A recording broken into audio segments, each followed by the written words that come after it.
Today we're going to be talking about 3D arena brawlers, my favorite part of the fighting game genre. Maybe it's the angle, the depth, or just the fact that you can move around in 3D, but I absolutely love these sorts of games, as is very aware if you've ever seen how much I've played Dragon Ball Xenoverse 2. Speaking of Dragon Ball, it's a part of today's game, containing a ton of different manga series distributed by Shonen Jump in Japan. Here is my review of Jump Force for the Nintendo Switch. The story of this game takes place in a lot of different worlds known as the Jump Worlds. Basically, each manga franchise involved here has its own world with a central hub that's been crossing over between them. You play as a victim of one of these worlds after it comes under attack by Frieza and a bunch of replicas called Venoms. After being revived by future Trunks, you're given the chance to not only defend your home from all of these threats, but also join a special team known as the Jump Force to protect all of the other worlds. So the story itself isn't really a whole lot to write home about. A lot of the story scenes are just, hey, here's this character, I know them from my world, we should recruit them into the Jump Force. Though there are a few gems out there, like when Goku from Dragon Ball meets Light Yagami from Death Note. When it comes to gameplay, Jump Force is a 3D arena brawler much in the same vein as the Dragon Ball Xenoverse games. First of all, the Nintendo Switch version of Jump Force is the Deluxe Edition, which contains the base game and Character Pass 1 for DLC characters like Biscuit Kruger and Seto Kaiba.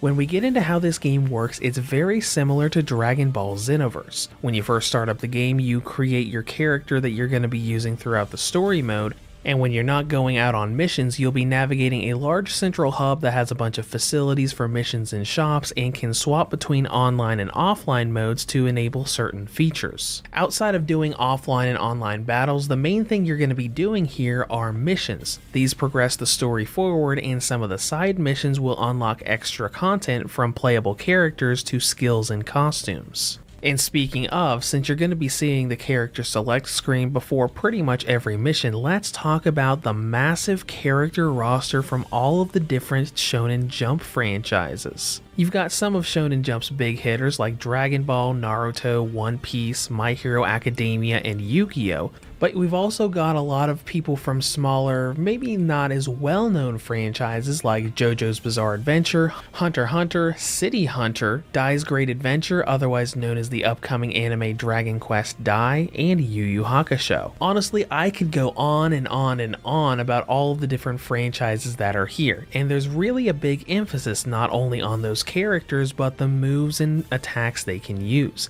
The vast majority of super attacks and skills the playable characters can use, your custom character can also use. It's just a bit of a downer that some of the more complex moves like Yugi and Kaiba's dual monster summons are not available to your character. But enough about that, let's get into the actual combat system. As I said earlier, this is an arena brawler, so you will have 3 character teams in 3D arenas, kind of like the Marvel vs. Capcom series, but a little more simplified. You've got a 3-character team and can swap playable characters pretty much any time in combat, but they all share the same HP bar, meaning it's a team HP bar, and switching from Goku to Naruto isn't going to do anything to change how much health you have left. The way you attack is pretty simple. You just have simple single button combos, so you don't have all of these technical button combinations like you do in BlazBlue or even Dragon Ball FighterZ. And you've got some other simple features like guarding, sidesteps, and charging up energy to be able to hit one of the trigger buttons to use super attacks.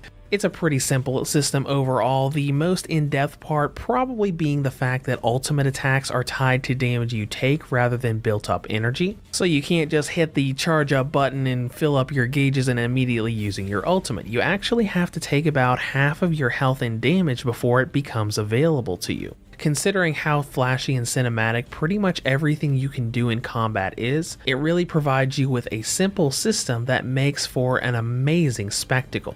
There's really just a whole lot of detail, from the animation of every types of attack to the costume damage built into the game that can be used if you want to tear away a lot of Hancock's dress, but you can also see costumes change on characters like Piccolo, Yugi, or Kaiba, where they start with a cape or jacket, and once they take enough damage, that cape or jacket will completely disappear. And the detail goes even further with different playstyles and just how they've recreated all of these characters' moves in this game. From activating your awakening skill and seeing Goku and Vegeta go into their Super Saiyan God Super Saiyan forms, to just everything about Yugi and Kaiba's movesets with summoning dual monsters to fight for them, and even have little combo attacks where they can start an attack with one of their monsters, draw a card, and immediately chain it into another one. But with as flashy and amazing as the game looks, it has some problems, both with the game itself and this version. Jump Force has two main problems with its gameplay: the odd level of progression and the AI. Pretty much all skills obtainable by your custom character are unlocked extremely early in the game. Instead of giving you access to these skills incrementally in the shop as you go, they just kind of give them all to you at once. And then we have the bigger problem. The CPU AI in Jump Force starts off just fine. The first half of the game I had no problems. The second half of the game is where things get a little dicey. To put it simply, the AI loves to spam guard constantly and gets their ultimate attacks a lot more often than you do. Tying this with the extreme stat advantages they have late in the story and the fact that they start to input react to you, often doing their ultimates the exact moment you activate a skill. It really makes the game a lot less fun when you have to cheese through some boss fights or level grind like crazy to keep up with that damage output. Now, can you get around this by level grinding and just getting better at that AI? Yes, you can, but it doesn't make it any more fun when the AI clearly plays on a different set of rules than you do. Now let's dive into content and length. The story mode for the game took me about 10 to 12 hours before I got to the final boss and cleared him out, and I'd done about maybe a third of the side missions by that time. The main downer here is there's not really that much for you to do once you clear out the story mode. You do have a bunch of side missions that you can do for various characters of the roster, but outside of that, it's pretty much just leveling and doing multiplayer.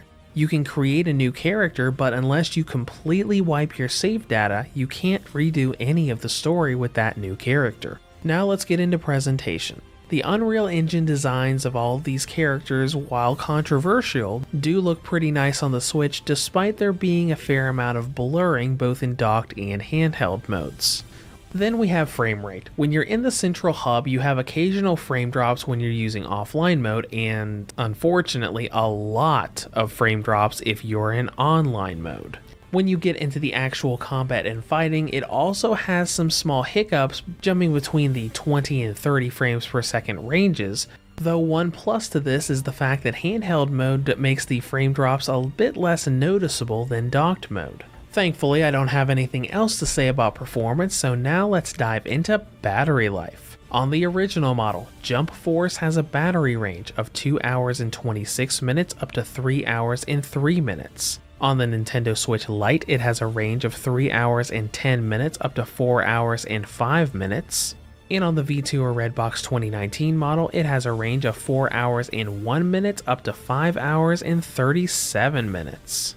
In conclusion, Jump Force comes to the Switch in pretty decent form, offering tons of Shonen Jump characters in a super flashy brawler that's a lot of fun to watch. Now on the downside, the game has a fair amount of issues from the original release's progression system and AI scaling, along with some frame rate drops in this port, especially when you're accessing the hub in online mode. But despite these flaws, if you're a fan of Shonen Jump and arena brawlers, the combat is still a lot of fun, it's just not a perfect game. Reviews to go rates Jump Force for the Nintendo Switch a 6.5 out of 10. If you have any comments or questions, feel free to leave them below. Thanks for watching and have a great day.